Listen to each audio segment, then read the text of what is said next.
Esta semana en México docentes reciben aumento y más vacaciones, mientras que en Uruguay miles le dan el último adiós al presidente más pobre del mundo y en Estados Unidos un bebé sobrevive gracias a la edición genética. Entérate de estas noticias y más que sucedieron en México y en el mundo. Yo soy Ariana Olvera y esto es Estado Libre. Comenzamos.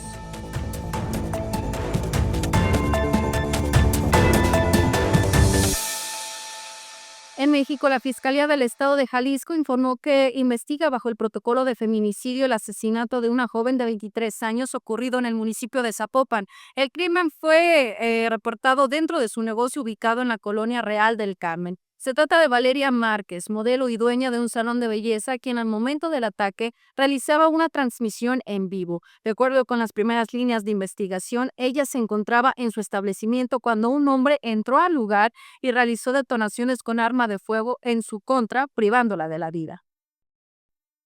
Los integrantes de la agrupación musical Los Alegres del Barranco fueron vinculados a proceso por la acusación de apología del delito, luego de que durante un concierto en Zapopan, Jalisco, proyectaran imágenes alusivas a un líder criminal, así como interpretar canciones que hacían referencia directa al personaje. La Fiscalía del Estado informó que esta medida responde al contenido exhibido en el evento, que se considera una exaltación de actividades ilícitas. Como parte de las medidas cautelares impuestas, los integrantes deberán presentarse semanalmente ante el juzgado, además de cubrir una garantía económica de más de 1 millón de pesos. También se estableció que podrían salir del estado únicamente para presentaciones previas autorizadas con la condición de regresar de inmediato tras cada concierto. Claudia Sheinbaum rechazó la propuesta del legislador estadounidense Johnson Smith de aplicar un impuesto del 5% a remesas enviadas por migrantes, ya que se considera que impone este impuesto una medida injusta y arbitraria que afectaría directamente el bienestar de millones de familias mexicanas que dependen de este recurso para la subsistencia, educación y salud, siendo las remesas un producto del esfuerzo y del trabajo de migrantes mexicanos en Estados Unidos, quienes ya contribuyen a la economía de ese país a través de impuestos y de su fuerza laboral, por lo que multar estos envíos implicaría un doble impuesto, pues genera efectos negativos como pues el uso indebido de canales formales de envío de este dinero y fomentar la informalidad, dificultando el rastreo de recursos, lo que afectaría la lucha contra el lavado de dinero, que ha sido uno de los temas a tratar para la política arancelaria del presidente Donald Trump.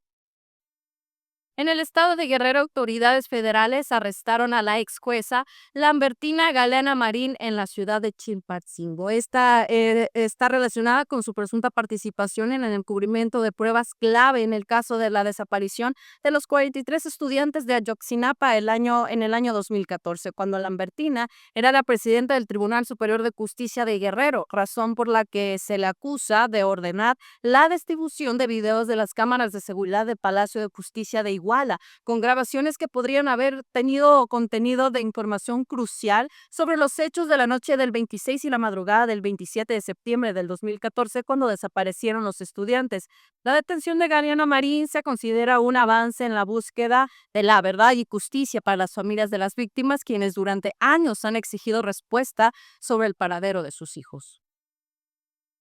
En el marco de la celebración del Día del Maestro, Claudia Sheinbaum se reunió con representantes del magisterio, donde se abordaron temas relacionados con las condiciones laborales y salariales de los docentes en el país, siendo el aumento salarial del 9% y una semana más de vacaciones durante el periodo de verano de los acuerdos que más se trataron, además de facilitar la reubicación de plazas a docentes, también tomando en cuenta la antigüedad de servicio, la construcción de nuevas viviendas por parte del FOBISTE y trabajar para fijar la edad mínima de jubilación, que aún está en régimen la ley del ISSSTE. Sin embargo, mientras el sindicato del CENTE se manifiesta en contra de los acuerdos considerados insuficientes por parte de Sheinbaum, reconocieron pues las demandas del magisterio, pero también señalaron las limitaciones presupuestarias para satisfacerlas en su totalidad. También hizo un compromiso para mejorar las condiciones laborales de los maestros, pero ¿qué opina usted acerca del aumento? ¿Es justificado o debería acompañado ir también de mejoras en la educación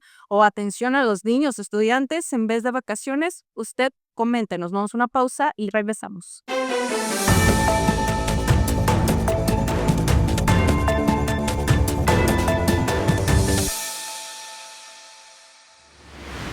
Y en Estados Unidos, un grupo de 17 familiares de Joaquín El Chapo Guzmán se entregaron voluntariamente a las autoridades estadounidenses. Entre ellos se encontraba Griselda López Pérez, exesposa del narcotraficante y madre de Ovidio Guzmán López. Esta entrega se presume que forma parte de acuerdos de colaboración entre Ovidio Guzmán y las autoridades estadounidenses. Se especula que Ovidio está trabajando con Estados Unidos desde el 2023, estaría negociando con la Fiscalía para declararse culpable a cambio de una posible reducción de su condena y la protección de su familia, quienes fueron custodiados por agentes del FBI y fuerzas federales a su llegada, con lo que se busca garantizar la seguridad de la familia en Estados Unidos tras las implicaciones que podría tener la propia investigación en curso sobre la organización criminal y sus líderes, que podría incluir altos funcionarios del gobierno de México, los cuales nunca fueron notificados de este acuerdo.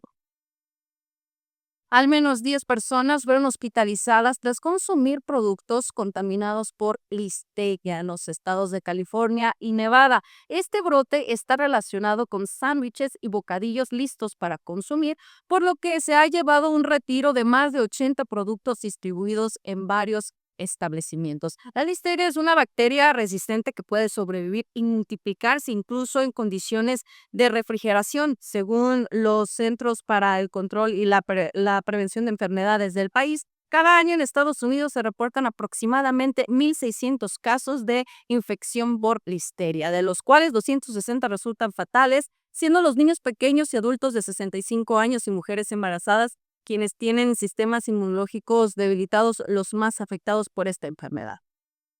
El presidente Donald Trump concluyó su primera gira internacional por Medio Oriente, donde visitó los países de Arabia Saudita, Qatar y Emiratos Árabes, logrando acuerdos diplomáticos y económicos históricos en energía, defensa y tecnología valorados en cientos de billones de dólares. Durante su visita, el presidente Trump también se reunió con autoridades del gobierno interno de Siria y ordenó el cese de sanciones en contra de ese país para dar oportunidad a que se desarrolle sin restricciones. Sin embargo, un posible nuevo acuerdo nuclear con Irán sigue quedando pendiente. Un aspecto destacado de la gira fue el cambio en su discurso sobre la situación en Gaza, expresando su preocupación por la crisis humanitaria que se vive en la región por la guerra con Israel. Para finalizar, el presidente se reunió con tropas estadounidenses y durante su último discurso anunció el fin de la política de intervención y de construcción de naciones por parte de Estados Unidos, que ha terminado destruyendo más naciones de las que ha construido.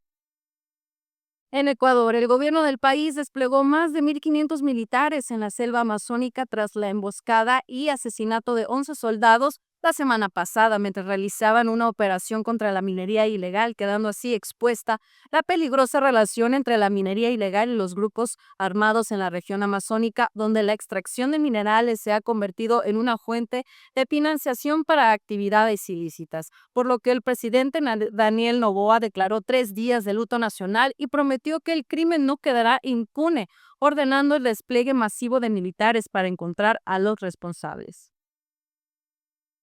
Y en Brasil continúa investigación tras accidente en el estado de Minas Gerais, al suroeste del país, donde al menos 9 personas murieron y 10 resultaron heridas, según el reporte de bomberos. El accidente fue por un choque frontal entre un camión que viajaba desde la región del noreste del Río Grande del Sur y una minivan que iba en sentido contrario, encontrándose cerca de la comunidad de Barrosao, a unos kilómetros de la ciudad de Belo Horizonte. Entre los fallecidos, todos estaban a bordo de la minivan, había un menor de edad, mientras que los que ocupaban el camión del chofer y el pasajero solo registraron lesiones menores. En Perú, la presidenta Dina Boluarte le tomó protesta a los nuevos ministros que integrarán su gabinete después de la renuncia de Gustavo Adrianzen como primer ministro. Esta reestructuración ministerial se produce en medio de un clima de incertidumbre marcado por un contexto de creciente preocupación por la inseguridad ciudadana en el país, tras el secuestro y asesinato de 13 mineros en la región de Patas. Estos cambios buscan, según la declaración de autoridades, afinar la gestión de programas públicos, mejorar su eficiencia y eficacia e impulsar la inversión, también la designación de un nuevo gabinete, incluyendo la de Eduardo Arana como un nuevo primer ministro que deberá ahora buscar el voto de confianza del Congreso para poder ejercer sus funciones. En Uruguay, miles se despidieron del expresidente José Pepe Mujica, el cual falleció a los 89 años de edad, víctima de cáncer de esófago. Recientemente, su esposa había informado que el exmandatario se encontraba en fase terminal y recibía cuidados paliativos. Fue el año pasado cuando se reveló el diagnóstico de su enfermedad, de la cual se esperaba que se recuperara. Sin embargo, en enero, el que fuera considerado el presidente más pobre del mundo informó que el cáncer se había extendido por todo su cuerpo y que no haría más tratamientos aceptando su destino. Nacido el 20 de mayo de 1935, Mujica fue electo presidente de Uruguay en el 2009 para el periodo 2010-2015. Además, fue diputado y senador, líder del Movimiento de Participación Popular. Se retiró de la política en octubre de 2020, mientras que su influencia siguió siendo grande en el partido Frente Amplio, por lo que su respaldo fue clave en el triunfo del presidente Orsi. En las elecciones 2024, Pepe le sobrevive su esposa y su extraordinario legado que trascendió la política y su país por su austera forma de vida personal, invitando a los políticos a dejar los lujos y excesos de poder por el bien del pueblo. Vamos a una pausa y regresamos con más. No le cambie.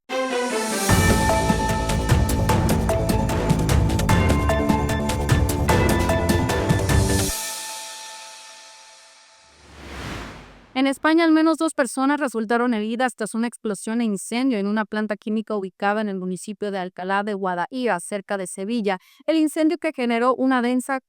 columna de humo negro visible desde varios puntos de la ciudad, ocurrió en una área de la empresa Plan Sur, dedicada a la comercialización y distribución de productos químicos, causando la movilización inmediata de los servicios de emergencia, incluyendo bomberos y sanidad. Tras la activación de la alerta del siniestro, autoridades instaron a los residentes de las localidades y áreas cercanas a permanecer en sus hogares, cerrar puertas y ventanas para evitar la inhalación del humo potencialmente tóxico, mientras evacuaban la zona donde se ubica la planta, afectando a numerosas empresas alrededor. Las autoridades ya investigan las causas del incidente,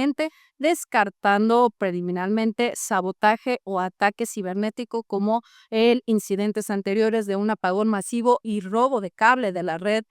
ferroviaria. En Suiza, los gobiernos de Estados Unidos y China logran acuerdo comercial anunciando una reducción significativa de los aranceles impuestos mutuamente sobre una amplia gama de bienes. Dicho acuerdo tendrá una duración inicial de 90 días, en el cual Estados Unidos suspenderá el aumento previsto de algunos aranceles y reducirá sustancialmente los gravámenes existentes, especialmente en aranceles máximos, aplicando que había alcanzado un 145% en productos. Por su parte, China también ha accedido a disminuir sus aranceles sobre productos importados desde Estados Unidos, como el gravamen general del 125%. Representantes de ambos países han calificado el acuerdo como un paso positivo y un testimonio de su voluntad de encontrar puntos en común en medio de las complejas relaciones bilaterales, por lo que continuarán dialogando a través de consultas continuas para abordar las numerosas disputas comerciales que aún están resistentes entre las dos naciones.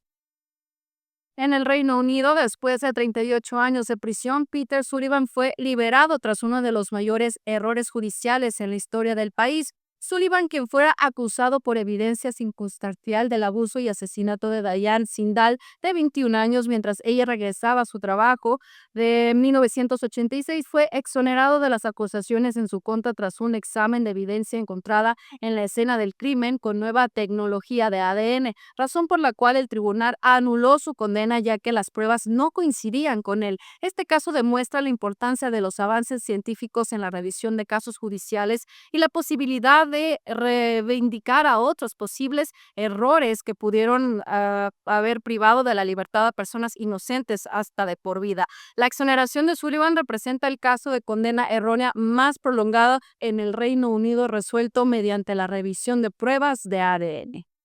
En Malasia, una elefanta permaneció durante horas junto al camión que había atropellado a su cría. El accidente ocurrió en la autopista Herik-Heli, a la altura del estado de Perak, al norte del país, donde un camión de transporte público embistió a una cría de elefante de 5 años que cruzaba la vía junto con su madre. El impacto fue fatal para la cría, que quedó atrapado bajo la parte delantera del vehículo, mientras que el elefante se mantuvo en el lugar intentando salvarlo. Equipos del Departamento de Vida Silvestre y Parques Nacionales acudieron al lugar para controlar la situación, ya que testigos aseguraron que el animal parecía tratar de mover el vehículo para rescatar al pequeño elefante, por lo que fue necesario sujetar a la elefanta con cuerdas a vehículos para poder separarla del camión y llevarla a un sitio seguro donde recibió atención médica. Posteriormente, el cuerpo de la cría fue retirado conforme los protocolos del departamento, mientras la madre fue reubicada para reunirse con su manada.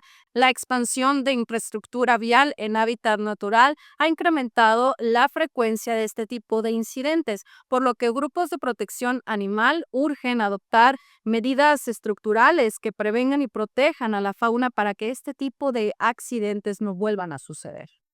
Ya para terminar, un bebé de 9 meses se convirtió en el primer paciente en recibir un tratamiento de edición genética personalizado para una rara enfermedad metabólica, condición que impedía eliminar toxinas de su cuerpo, lo que ponía en riesgo su vida, por lo que tras un pronóstico desalentador, sus padres decidieron practicar una nueva terapia experimental que buscaba modificar directamente el gen defectuoso responsable de la enfermedad. El tratamiento basado de la tecnología de edición genética fue desarrollado específicamente para él, considerado sus variantes genéticas únicas, administrándole 3 dosis del tratamiento a través de nanopartículas lípidas que transportaron las herramientas de edición genética directas a las células del hígado del bebé. Hasta ahora los resultados iniciales han sido prometedores y el infante ya tolera una dieta con mayor contenido de proteínas y requiere menos medicación, aunque se necesitará un seguimiento a largo plazo. Este caso